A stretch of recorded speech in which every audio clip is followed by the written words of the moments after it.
Quand tu es en bonne santé, tu es dans un état de bien-être. Tu peux aspirer à de grandes choses. Tu peux construire et réaliser tes rêves, surmonter n'importe quelle tension de la vie, être productif et contribuer à la vie de ta communauté, quel que soit le but que tu poursuis, tu te fixes dans la vie. Les activités que tu fais, soit-il manger, dormir, travailler, réfléchir, créer, inspirer, aider, divertir, compatir, être le meilleur dans ton domaine d'activité ou dans ce que tu fais, changer ton monde ou le monde autour de toi. Une bonne santé est la base. C'est la base, je dirais, de toute notre existence. Alors pourquoi la question de la santé est si peu discutée? Et pourquoi avons-nous très peu, je dirais, de connaissances sur comment bien se nourrir, rester en forme, purifier nos émotions, nous relaxer, nous connecter à nous-mêmes et au divin, améliorer nos relations, comment aimer par exemple et recevoir de l'amour. Oui, surtout ce dernier point est très important. Les relations humaines sont le domaine de la vie où j'ai fait les expériences les plus bizarres. Ça peut venir de moi ou de ce que j'ai choisi comme expérience en fait en venant sur la terre, parce que ma grand-mère me disait tout le temps que, par exemple, quand quelque chose se passe avec quelqu'un, elle me disait souvent, c'est ce que la personne a choisi. Donc, ça peut être ce que j'ai choisi en fait. Mais les relations humaines ont été le domaine de ma vie où j'ai fait les expériences les plus bizarres. Surtout dans ma vie d'adulte. Des expériences qui m'ont marqué profondément et qui m'ont fait réfléchir à la nature même de l'existence et du sens même de la vie aussi. Bonjour et bienvenue sur Bien-être éthéré. Le mois de juin est le mois dédié à la santé et à l'environnement. Je voudrais donc explorer avec vous dans cette vidéo une question simple mais essentielle, à savoir la question de la santé. Donc installe-toi, respire profondément comme je le fais souvent.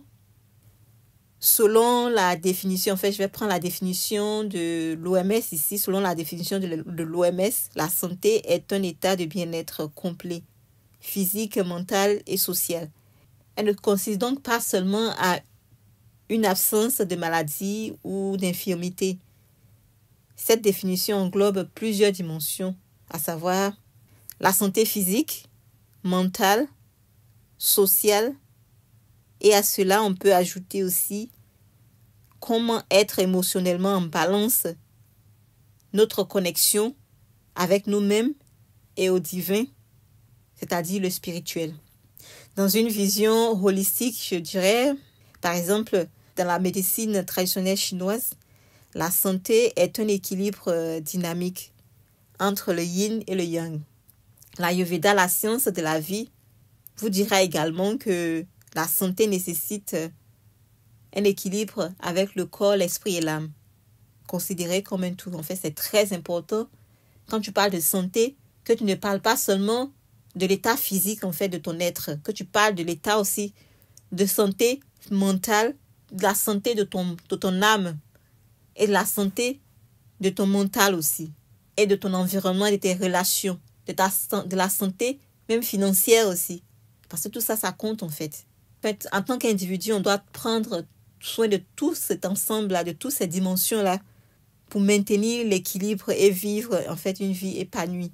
Quand tu n'as pas la santé physique, tu peux rien faire du tout. Et quand tu n'as pas la santé financière, en fait, tu peux pas participer. En fait, je vais aussi inclure en fait ici le thème Ubuntu, bien que ce terme ne soit pas forcément un concept lié spécifiquement à la santé. Parce que les sociétés africaines considèrent l'harmonie avec notre entourage, avec les personnes que nous vivons, surtout notre communauté. C'est très important, la communauté.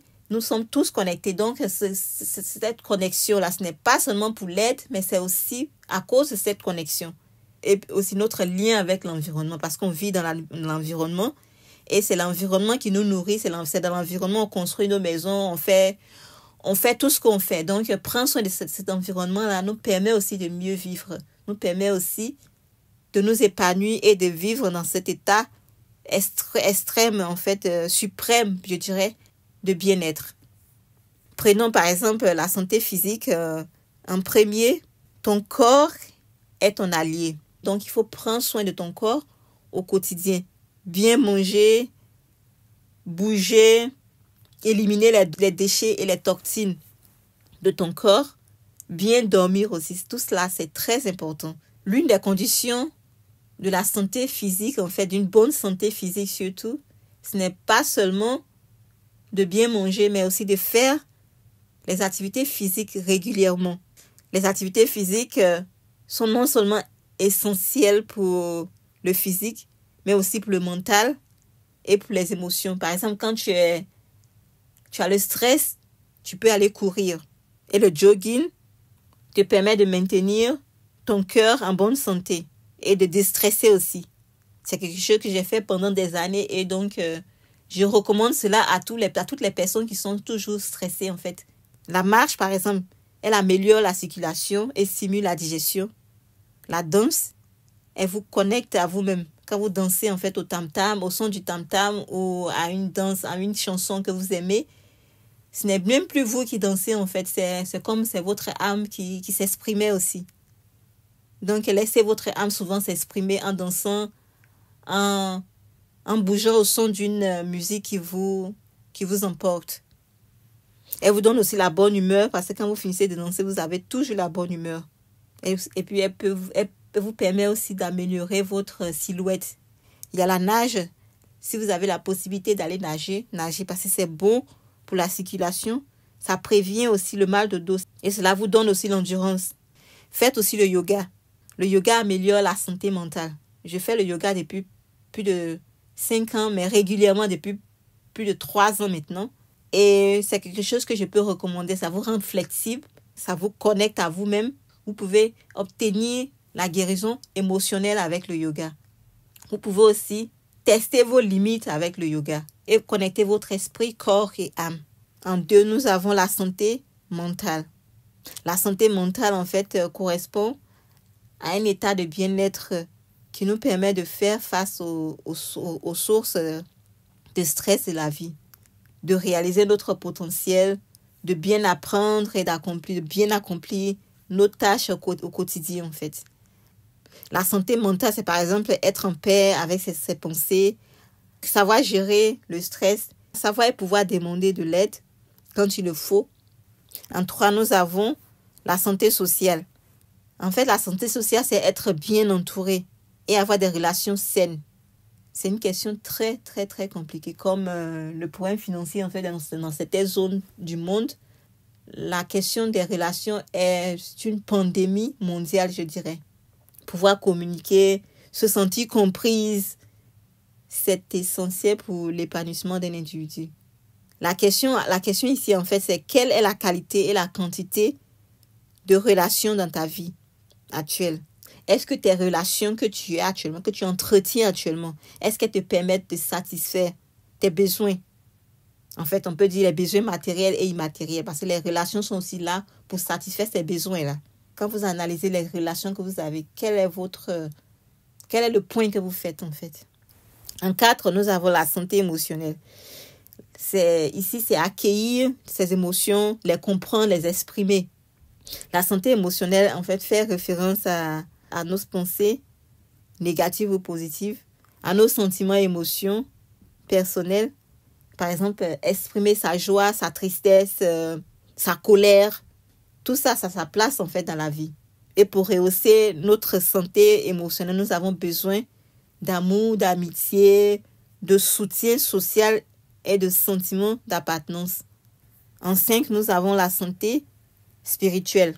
Trouver un sens à sa vie, son but, se connecter à soi-même et au divin avec ses valeurs profondes, être motivé et inspirer les autres aussi en même temps, que ce soit à travers la nature, la méditation, la prière, une méthode propre à son être. La spiritualité nous permet de nourrir notre âme de façon individuelle et de vivre en harmonie avec nous-mêmes. Ce qu'il faut retenir ici, c'est que la santé, c'est l'équilibre à long terme de plusieurs dimensions de notre vie. Écoute ton cœur, écoute ton corps, écoute ton esprit. Prends soin de toi au quotidien parce que tu le mérites. Et si cette vidéo t'a aidé à mieux comprendre ce qu'est la santé et que tu veux dorénavant prioriser ta santé, pense à liker et à t'abonner et à partager autour de toi.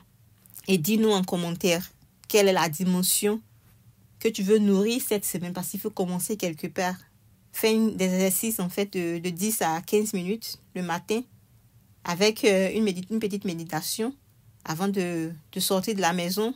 Lire des tests positifs, dis merci le soir quand tu reviens à la maison. Et aussi, purifie tes émotions et tes finances. Comment est-ce qu'elles vont et comment est-ce que tu cherches à les améliorer pour pouvoir vivre une vie plus décente. Parce qu'on n'est pas venu sur la terre en fait pour vivre comme des minables. On est venu pour vivre, pour profiter de tout ce que nous avons parce que la terre est très belle. Merci d'avoir suivi cette vidéo. Merci au divin et à bientôt sur Bien-être éthéré. Coucou!